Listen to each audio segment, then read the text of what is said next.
昨天瑞宝被宋爷爷送的三叶草花束吓到的样子，登上了韩国的热搜，姨姨们纷纷替瑞宝声讨，表示瑞宝这不是害怕，而是瑞宝比较聪明，对陌生事物的敏感，本能的警惕。昨天下午，宋爷爷来到园区，给姐妹俩送来了自己亲手编织的三叶草花束，这是宝家每年季节性的小仪式感。三叶草花束的出现就预示着宝家的生活开始进入夏天了。而此时的辉宝正在树上睡觉，只剩瑞宝在树下。瑞宝面对这第一次看到的三叶草花束，显得很是小心，盯着三叶草花束看了半天都没有往前走，直到看到宋爷爷过来，心里这才有了一些安全感。辉宝看到有爷爷在，应该问题不大，走上前观察了一下自己好奇已久的三叶草花束。不过瑞宝闻了一下，转头就走了。看来是瑞宝对三叶草花束不太感兴趣。之后，宋爷爷拿着三叶草花束走向了总能给自己提供情绪价值的人。辉宝看到了爷爷拿来的新的小玩具，伸手就接了过来。辉宝握着三叶草花束，放在鼻子上仔细的闻了闻。虽然平时辉宝大大咧咧的，但关键时候辉宝总能够给人提供一种莫名的安慰，就像是别人都不喜欢你做的东西时，唯有他站出来捧你的场。而这时瑞宝看到妹妹和爷爷玩得这么开心，吃醋了。瑞宝抱着树干直直的爬了上去。宋爷爷在辉宝这里得到了满满的情绪价值后，回家去给姐妹俩拿来了盆盆奶，打算给姐妹俩吃晚饭了。宋爷爷默默坐在小木床上，打算等姐妹俩自己下来，但宋爷爷越等越不对劲，感觉姐妹俩都快在树上舒服的睡着了。宋爷爷走上前，打算给瑞宝和辉宝抱下来，不过这次就连一向乖巧懂事的瑞宝都不听爷爷的话，抱着树干不想下来。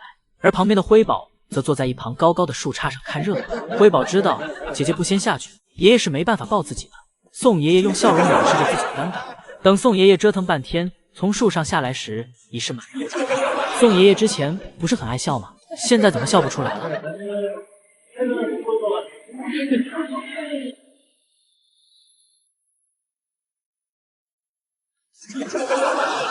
张爷爷看着每天为了一家努力工作的乐宝，感同身受。而最近随着季节的变化，现在的竹子越来越不符合乐宝的胃口了。作为奶爸的江爷爷看到这一幕后，一路快步来到了爱宝乐园的竹林。爷爷想让乐宝恢复之前大口大口吃东西的样子。同样作为男人的江爷爷深知，照顾好家庭的第一要务就是要先把自己的身体照顾好，所以想看看竹林里还有没有新嫩一些的竹子。江爷爷在竹林里仔细的挑选着，江爷爷精挑细选出一些鲜嫩的竹子后，扛着竹子来到了工具间，对竹子进行清洗，用水冲去上面的灰尘。江爷爷仔细清理完竹子后，扛着竹子去往乐宝的园区。对于爷爷而言，无所谓辛苦与否，只要福宝一家能开心就够了。江爷爷给乐宝将竹子放下，不愧是爷爷精挑细选的竹子。乐宝看到竹子后便恢复了胃口，大口大口的吃了起来。除了江爷爷以外，宋爷爷对福宝一家的关心也是同样的。而两个爷爷都发现了乐宝对最近的竹子不太满意，俩人看到这个样子后，不约而同的都去往了乐园的竹林里，去为乐宝采摘竹子。两个爷爷对乐宝真的如亲儿子一般对待。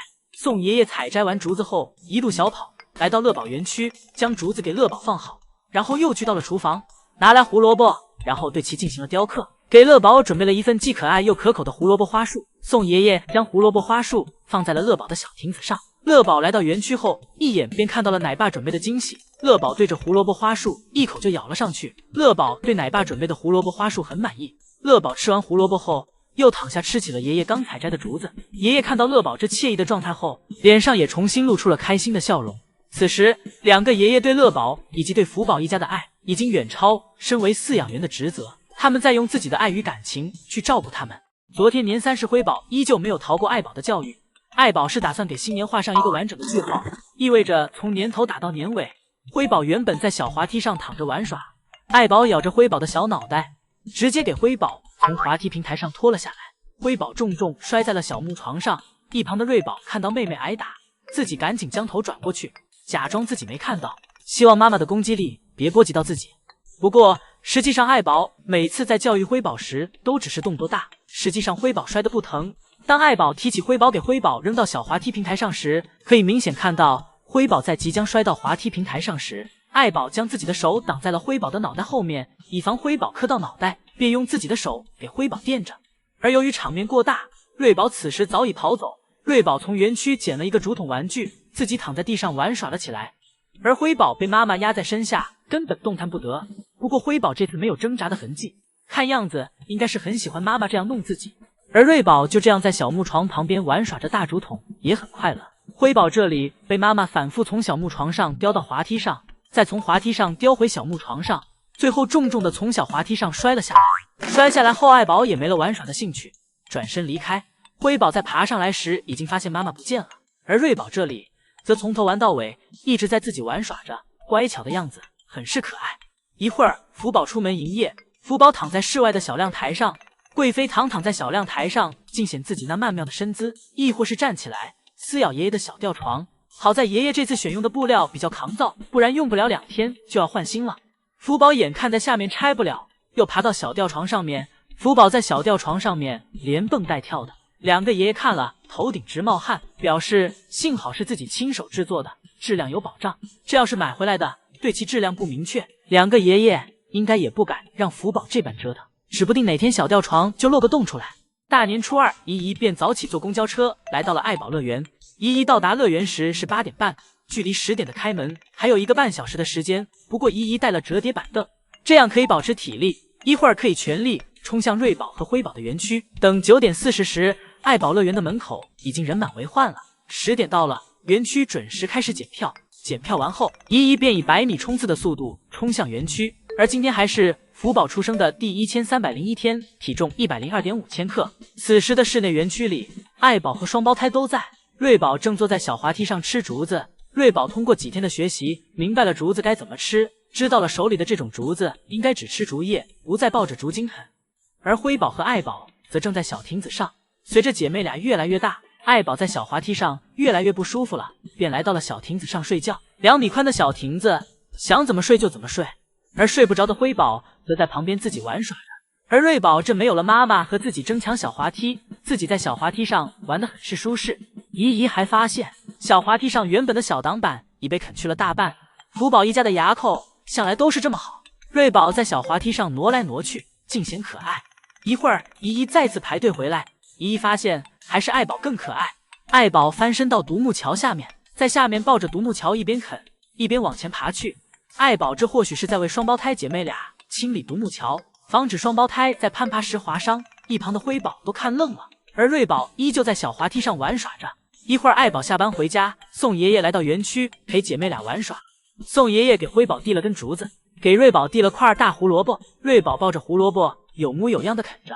不过现在的瑞宝只能给胡萝卜上留下几颗牙印，除此之外并不会对胡萝卜造成其他伤害。爱宝看着身前的瑞宝，一下就给其推下了小亭子，然后自己转身走向通道门下班回家。瑞宝从滑梯上摔下来后，索性直接躺在地上不起了，这让江爷爷以为自己的宝贝孙女摔坏了呢，赶忙来到园区查看瑞宝的情况。一会儿，爱宝从房间休息完，再次出来营业。奶爸们给爱宝送来了一根大竹子。